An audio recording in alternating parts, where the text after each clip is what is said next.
Hello again. We're going to create a new part and we're going to try number 5. Problem number 5. In order to create a new part, we're going to go up to the new piece of paper there, and I don't like to click right on it. I usually like to click the little black arrow and get my drop down, and I will select part. Okay. Per usual, we'll create a sketch and we will choose the flat plane to start. Next, let's create our shape. Again, everything is created from the same block.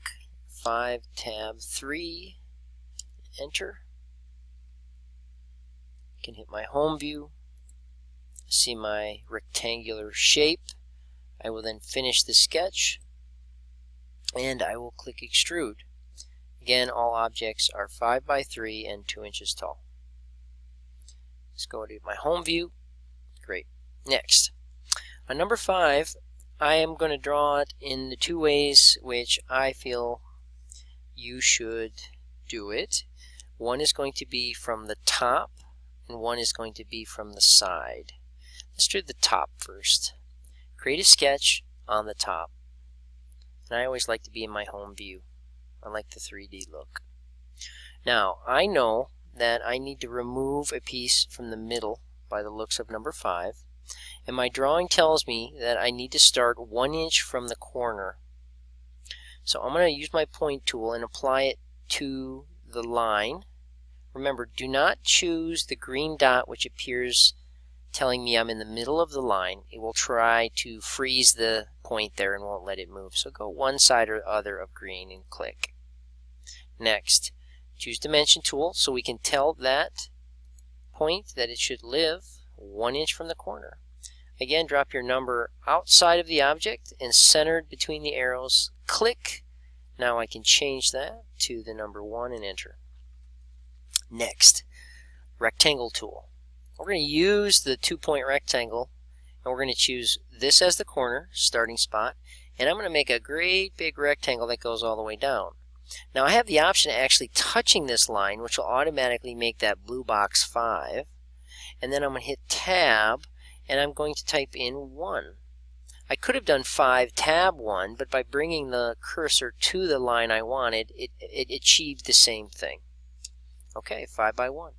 Now if I finish this sketch and choose extrude, I know I need to go down 1 inch, so I'll change the number to 1, and then it is creating an addition and not a subtraction. So we want to use the opposite arrow and dive down. Okay, great.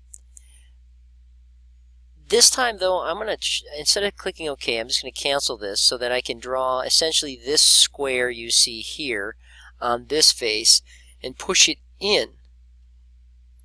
Okay. I'm going to back up my backwards arrow. Remember, the backwards arrow will undo steps until I get to the neutral state. I'm going to create a sketch with my 2D on the end. Again, back to home view. Create a point again on the line. Dimension that point so that it is 1 inch from the corner. Notice how you actually chose the little dot to choose the corner. I could have chosen this line as well, but I really like the dot, which is the actual corner, the corner point. 1, enter. Rectangle tool. I'm going to open this, get the green dot so I know I'm on my point, and open the box and get it in a spot that it should be. Like for instance, don't put it here. Don't put it here. Put it where you think it needs to live, but you don't have to. You should not click at this moment. Remember, we're going to change the blue box to 1, and then hit tab to get to the other box and make that 1 as well. 1 tab 1. Choose enter. Finish the sketch. We now have that shape in the right spot on the right side. Click extrude. If I want to cut the entire thing, I could change this number to 5 and I could reverse the arrow. The other thing I could do, if I did not know the distance to cut, I could just change it to the word all and it will cut the entire thing no matter what. I'll click OK. That should be saved as problem number 5.